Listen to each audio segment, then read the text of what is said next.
Hello everyone. तो कैसे हैं आप सभी। तो आज हम एक चैप्टर पढ़ने जा रहे हैं anatomy of flowering plants. So this is quite important from HTET point of view और आज ही हम एचटेट के प्रीवियस ईयर क्वेश्चंस भी देखेंगे जो इस चैप्टर से पूछे गए हैं। तो हमें जो मेन पहले पढ़ना है जहाँ से क्वेश्चंस आए हैं वो पढ़ाऊँगी, फिर मैं आपको बता दूँगी पूरा चैप्टर रीड तो आपको एक बार करना ही करना है। सो न्यू एनसीईआरटी में आपका ये वाला पोर्शन कट चुका है सेकेंडरी ग्रोथ वाला, बट दिस इज़ इम्पॉर्टेंट क्योंकि एचटेट वाले पुराना वर्जन ही मानते हैं। तो अगर आपके पास न्यू एनसीईआरटी है तो आप पुराना वर्जन एक बार पढ़ लें, ठीक है। तो सबसे पहले सेकेंडरी ग्रोथ क्या होता है। The growth of roots and stems in length with the help of apical meristem is called primary growth. अगर रूट और स्टेम में ग्रोथ देखी जा रही है पर एपिकल मेरिस्टम की वजह से, तो उसको हम बोल रहे हैं primary growth. But apart from primary growth कुछ डाइकोटिलेडन ऐसे हैं जो गर्थ में भी इंक्रीज शो करते हैं, उस इंक्रीज को हम बोलते हैं secondary growth. The tissue involve in secondary growth are the two lateral meristem, जिसको हम बोलते हैं वैस्कुलर कैम्बियम, जो वैस्कुलर टिश्यू के बीच में कैम्बियम होता है, और एक कोर कैम्बियम होता है। तो वैस्कुलर कैम्बियम क्या है। The meristematic layer that is responsible for cutting of vascular tissue. अब आपको पता होगा मेरिस्टमेटिक सेल्स वो सेल्स होते हैं जो डिवाइड करके कुछ न्यू स्ट्रक्चर बना सकते हैं। The meristematic layer that is responsible for cutting of vascular tissue, xylem and phloem, is called vascular cambium. अब यंग स्टेम में ये पैचेस के फॉर्म में प्रेजेंट होता है सिंगल लेयर में बिटवीन जाइलम एंड फ्लोएम, और later it forms a complete ring.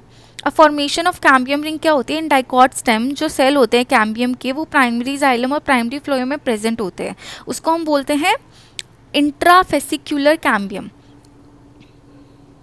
Intrafascicular cambium, और जो सेल्स होते हैं मेड्यूलरी रीज के जो इंट्राफेसिकुलर कैम्बियम को ज्वाइन करते हैं और मेरिस्टमेटिक फॉर्म में होते हैं, उसको हम बोलते हैं इंटरफेसिकुलर कैम्बियम। अब एक्टिविटी क्या है कैम्बियल रिंग की। जो कैम्बियल रिंग है वो एक्टिव हो जाती है और वो सेल्स को कट करना स्टार्ट कर देती है, अंदर की तरफ भी बाहर की तरफ भी। जो सेल्स बाहर की तरफ या अंदर की तरफ कट करते हैं उसको हम बोलते हैं सेकेंडरी जाइलम, कि वो मैच्योर हो जाते हैं सेकेंडरी जाइलम में, और जो सेल पेरिफेरी की तरफ कट करते हैं उसको हम बोलते हैं secondary phloem. The cambium is generally more active on the inner side than the outer. As a result जो अमाउंट है सेकेंडरी जाइलम की वो ज़्यादा होती है सेकेंडरी फ्लोएम के कंपैरिजन में। The primary and secondary phloem get gradually crush due to the continued formation and accumulation of secondary xylem. जो प्राइमरी जाइलम है वो मोर और लेस इंटैक्ट रहता है सेंटर के अराउंड में। कुछ प्लेसेस पे कैम्बियम जो है वो नैरो बैंड बना देते हैं पैरेन्काइमा के, जो पास करते हैं सेकेंडरी जाइलम के थ्रू, और उसको हम बोलते हैं सेकेंडरी मेड्यूलरी रेस। अब इसको हम थोड़ा सा और डिटेल में पढ़ते हैं, जस्ट वेट। अब वैस्कुलर कैम्बियम कितने टाइप का पढ़ा हमने। Intrafascicular, interfascicular. देखो ये पैची फॉर्म में प्रेजेंट होता है और नॉन कॉन्टिन्यूअस होता है, पर जो इंटरफेसिकुलर कैम्बियम है वो डायरेक्ट एक रिंग प्रेजेंट होती है एडजॉइनिंग सेल्स की, और वो मेरिस्टमेटिक इन नेचर होते हैं। अब हम कैम्बियल रिंग की एक्टिविटी पढ़ेंगे। हमने यही पढ़ा एनसीईआरटी में कि एक प्लेन है, मान लो ये कैम्बियम है, इसने डिवाइड किया अंदर के सेल बाहर के सेल। अंदर की तरफ कैम्बियम ज़्यादा एक्टिव है तो सेकेंडरी जाइलम डिवाइड हुआ और उसने क्या बना दिया, उसने बनाया सेकेंडरी जाइलम ज़्यादा अमाउंट में। बाहर कैम्बियम लेस एक्टिव है तो उन्होंने डिवाइड किया, बट सेकेंडरी फ्लोएम जो बना वो कम अमाउंट में बना। ड्यू टू दिस जो प्राइमरी सेकेंडरी फ्लोएम है वो ग्रेजुअली क्रश्ड होना स्टार्ट हो जाता है कैम्बियम की कॉन्टिन्यूअस एक्टिविटी से। तो जो प्राइमरी जाइलम है वो मोर और लेस इंटैक्ट रहता है सेंटर में। अब सेकेंडरी मेड्यूलरी रेस क्या होती हैं। ये रेडियल शीट्स होती हैं या बैंड्स होते हैं पैरेन्काइमा सेल्स के, जो सेकेंडरी ग्रोथ के दौरान बनते हैं। कौन बनाता है इनको। Vascular cambium. किसमें बनाता है। डाइकॉट स्टेम और रूट्स में। इनका ओरिजिन कैसा होता है, सेकेंडरी। इन प्राइमरी ग्रोथ जो प्राइमरी मेड्यूलरी रेस है वो कौन बनाएगा, इंटरफेसिकुलर पैरेन्काइमा, और जो सेकेंडरी ग्रोथ है उसमें वह फेसिकुलर और इंटरफेसिकुलर कैम्बियम दोनों आ जाएंगे, जो कॉन्टिन्यूअस शीट बनाएंगे और सेकेंडरी जाइलम बनाएंगे और सेकेंडरी फ्लोएम आउटवर्ड बनाएंगे। अब सेकेंडरी मेड्यूलरी री का फंक्शन क्या होता है। रेडियल कंडक्शन में हेल्प करते हैं वाटर के फूड के, स्टोरेज टिश्यू की तरह एक्ट करते हैं, स्टार्च स्टोर करते हैं, रेजिन स्टोर करते हैं, टैनिन स्टोर करते हैं। अब एक नोट तुम ऐड कर लो, कुछ मोनोकोट स्टेम जो है उसमें कैम्बियम एब्सेंट होता है, उनमें सेकेंडरी ग्रोथ एब्सेंट होती है, बट किसी किसी में कुछ एसेसरी कैम्बियम प्रेजेंट होता है, जैसे कि प्लांट्स के एग्जाम्पल इंपॉर्टेंट है dracaena, agave, palms and root of sweet potato, जो शो करते हैं secondary growth. This is called anomalous secondary growth. अब हम पढ़ेंगे कॉर्क कैम्बियम। अभी हमने क्या पढ़ा था, वैस्कुलर कैम्बियम। पहले मैं यहाँ से पढ़ाती हूँ आपको, ठीक है। उससे पहले कॉर्क कैम्बियम पढ़ते हैं। कॉर कैम्बियम क्या होता है, as the stem continue to increase in girth, जैसे जैसे स्टेम की जो विड्थ है वो बढ़ती जा रही है, एक्टिविटी वैस्कुलर कैम्बियम की भी बढ़ रही है, जिसकी वजह से गर्थ बढ़ी। तो आउटर कॉर्टिकल और एपिडर्मल सेल जो है वो टूट जाते हैं और उनको रिप्लेस करने की नीड पड़ती है प्रोटेक्टिव सेल लेयर से। सूनर और लेटर एक और मेरिस्टेमेटिक टिश्यू आता है जिसको हम बोलते हैं कॉर कैम्बियम, और इसको तुम कैसे याद करोगे, phellogen develop usually in the cortex region. Phellogen is couple of layers thick, इसके सेल जो है वो नैरो है, थिन वॉल्ड है, नियरली रेक्टेंगुलर है। फिलोजन है उसने कट किया सेल को बोथ साइड में। The outer cell differentiate into cork और phellem while the inner cell differentiate into secondary cortex और फिलोडम। जो कॉर्क है वो इम्पर्वियस है, मतलब वाटर रेसिस्टेंट है। क्यों? उसमें सुबेरिन की डिपोजिशन है, ये क्वेश्चन तुमसे पूछा जा सकता है। तो cork is impervious to water due to presence of which substance in cell wall. जो सेल है सेकेंडरी कॉर्टेक्स को वो कैसे हैं, parenchymatous. Phellogen, phellem and phelloderm are collectively known as periderm due to activity of cork cambium. जो pressure buildup होता है remaining layers में, उससे क्या होता है, एक लेयर मर जाती है और स्लो ऑफ हो जाती है, मतलब इधर उधर निकल जाती है। Bark is a non technical term that refer to all tissue exterior to vascular cambium. अब वैस्कुलर कैम्बियम के बाहर जितना भी टिश्यू है उसको हम बोल रहे हैं बार्क। तो इसमें क्या होता है, secondary phloem. Bark refer to number of tissue types, जिसमें पेरिडर्म, सेकेंडरी फ्लोएम भी होता है। अब जो बार्क है अगर वो अर्ली सीजन में बनी है तो उसको हम अर्ली और सॉफ्ट बार्क बोलेंगे, अगर लेट सीजन में बनी है तो उसको हम लेट और हार्ड बार्क बोलते हैं। At certain regions the phellogen cuts off closely arranged parenchymatous cell on the outer side instead of cork cell. अब कुछ कुछ जगह पे जो फिलोजन है ना, मतलब आपका कॉर्क कैम्बियम, वो क्या करता है, पैरेन्काइमेटस सेल को डिवाइड कर देता है इंस्टीड ऑफ कॉर्क सेल्स। तो उससे क्या होता है कि ये पैरेन्काइमेटस सेल सून रप्चर हो जाते हैं प्रेशर से, जिससे एक लेंस शेप ओपनिंग हो जाती है जिसको हम बोलते हैं लेंटी सेल। लेंटी सेल का फंक्शन क्या है, ये एक्सचेंज ऑफ गैसेस परमिट करते हैं between the outer atmosphere and internal tissue of the stem. अब secondary growth in root, in the dicot root जो वैस्कुलर कैम्बियम है वो कम्प्लीटली सेकेंडरी है, जबकि स्टेम में थोड़ा सा प्राइमरी ओरिजिन भी था। It originate from the tissue located just below the phloem bundle, a portion of pericycle tissue above the protoxylem forming complete and continuous wavy ring. मतलब ये क्या कहना चाह रहे हैं कि सेकेंडरी ग्रोथ जो हो रही है रूट्स में, उसमें जो वैस्कुलर कैम्बियम है एक तो वो कम्प्लीटली सेकेंडरी नेचर है, इसका जो ओरिजिन है वो हुआ है उन सेल से जो फ्लोएम के नीचे है और कुछ पेरिसाइकल के पोर्शन से जो प्रोटोजाइलम के ऊपर है, उससे ये वेवी शेप स्ट्रक्चर देता है। बाकी जो इवेंट्स है वो सेम है, ठीक है।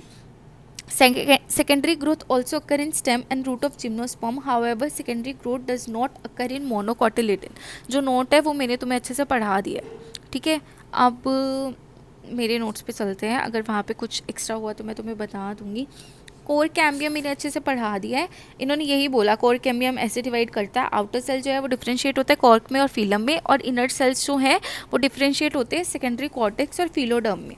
मतलब तुम एनसीईआरटी को ना थोड़ा ऐसे बना सकते हो। देखो पेरिडर्म क्या होता है, ये क्वेश्चन 2 बार रिपीटेड है स्टेट में, फिलोजन, फिलम, फिलोडर्म, और phellogen, phellem, phelloderm plus secondary phloem. अब अर्ली सीजन में जो बनी वो सॉफ्ट बार्क है, जो लेट सीजन में बनी वो हार्ड बार्क है, ओके। देन एक डिफरेंस पढ़ो प्राइमरी मेडुलरी रेस और सेकेंडरी मेडुलरी रेस का। Primary medullary race primary meristem से बनी है, secondary medullary race vascular cambium से बनी है ड्यूरिंग सेकेंडरी ग्रोथ। इन यंग स्टेम में पाई जाती है, ये मैच्योर स्टेम में पाई जाती है। ये कहाँ पाई जाती है, प्राइमरी वैस्कुलर बंडल में, ये सेकेंडरी जाइलम और फ्लोएम में। ये रेडियल ट्रांसपोर्ट में हेल्प करती है प्राइमरी टिश्यूज़ में, और ये रेडियल ट्रांसपोर्ट में हेल्प करती है सेकेंडरी टिश्यूज़ में। अब जो 2 हमने पैराग्राफ छोड़े हैं एनसीईआरटी के, वहाँ पे चलते हैं।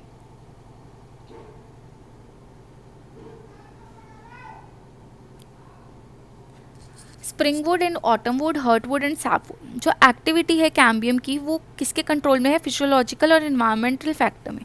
इन टेम्परेट रीजन जहाँ पे क्लाइमेटिक कंडीशन यूनिफॉर्म नहीं होती हैं, चेंज होती हैं, टेम्परेट रीजन वो होता है जहाँ पे सर्दी गर्मी सब आता है, वहाँ पे स्प्रिंग सीजन के दौरान जो कैम्बियम है वो बहुत एक्टिव होता है, जिसकी वजह से जाइलरी मतलब जाइलम एलिमेंट्स जिसके अंदर वेसल्स होती हैं वो वाइडर कैविटी के साथ प्रोड्यूस्ड होती हैं। तो ऐसे वुड जो स्प्रिंग सीजन में बन रही है उसको हम बोल रहे हैं स्प्रिंग वुड और अर्ली वुड। अब विंटर में क्या है कि कैम्बियम लेस एक्टिव है, देयरफॉर उसकी जो एक्टिविटी है वो सिकुड़ गई। देखो ठंड में हम सिकुड़ते हैं तो ये याद रखना कि जाइलम एलिमेंट्स के जो वेसल्स हैं वो भी नैरो हो गई। तो वुड क्या हुई, ऑटम वुड और लेट वुड। जो स्प्रिंग वुड है वो लाइटर इन कलर है और उसकी लो डेंसिटी है क्योंकि उसके जो वेसल्स हैं वो वाइड ल्यूमेन के साथ है। और ऑटम वुड जो है वो डार्क है और उसकी हाई डेंसिटी है क्योंकि जो वेसल्स है वो नैरो है। The two kind of wood that appear as alternate concentric ring, इसको हम क्या बोलते हैं, एनुअल रिंग्स। और एनुअल रिंग्स जो है वो किस चीज़ का एस्टिमेट देती है, ट्री की एज का। अब heartwood and sapwood, in old trees जो ग्रेटर पार्ट है सेकेंडरी जाइलम का वो डार्क ब्राउन हो जाता है। क्यों? क्योंकि उसमें कुछ ऑर्गेनिक कंपाउंड की डिपोजिशन हो जाती है जो सेकेंडरी मेटाबोलाइट्स हैं, like tannins, resins, oils, comes, aromatic substance and essential oil in the central and innermost layer of still.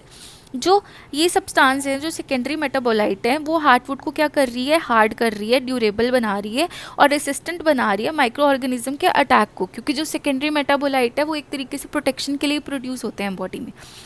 This region comprise dead elements with highly lignified walls, इसलिए हम इसको क्या बोलते हैं, हार्टवुड।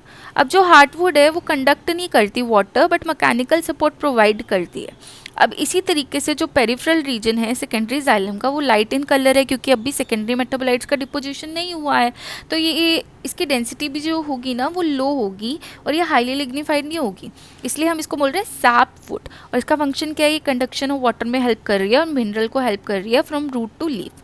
अब हम क्वेश्चंस देखते हैं स्टेट में जो आए हैं। ओके, सो पहला क्वेश्चन ये आपका 2022 में आया था, consider the following statement and choose the correct answer.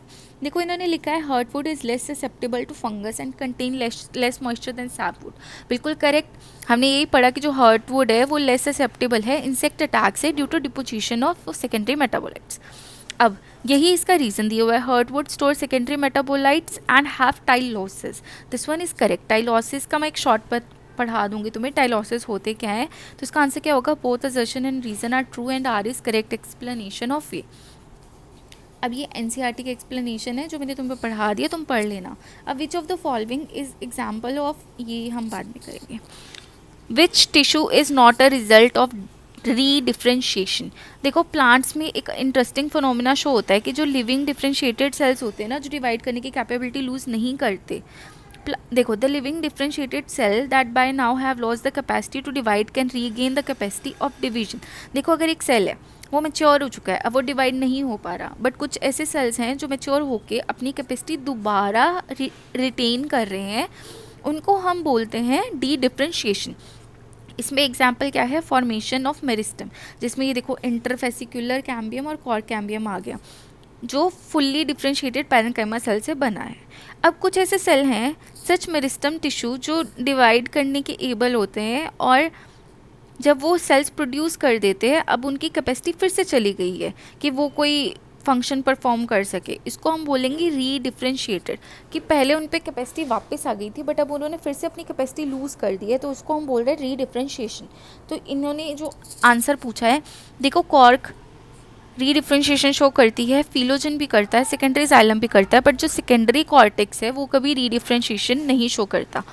An example of monocot plant having secondary growth, देखो मैंने तुम्हें क्या पढ़ाया था, जो बिग्नोनिया है, निक्टेंथिस है और लैप्टाडीनिया, ये तीनों डाइकोटिलेडन है। नहीं पता तो अपने नोट्स में ऐड कर लो। तो मैंने वहाँ पे तुम्हें मोनोकोट्स के कुछ एग्जाम्पल लर्न करवाए थे, जिसमें से एक एग्जाम्पल था ड्रेसिना, तो इसका एग्जाम्पल क्या हुआ, ड्रेसिना। अब हम लीव्स वाला कल करेंगे पार्ट। यहाँ पे देखो पेरिडम इंक्लूड्स, इसका आंसर कितना इजी है, फिलोजन, फिलम, फिलोडम, तो इसका आंसर क्या हुआ, third. Okay, so that's all for today. कल हम लीव वाला पार्ट और थोड़ा सा टिश्यू वाला पार्ट देख लेंगे। सो ये चैप्टर आपका कंप्लीट हो जाएगा। Hope you like this video, please like share subscribe my channel. और अगर मेरे चैनल के साथ जुड़े हो तो आई एम एश्योरिंग यू, तुम्हारी तैयारी मैं करवा दूँगी एचटेट की, जितनी मैं अच्छे से करवा सकती हूँ।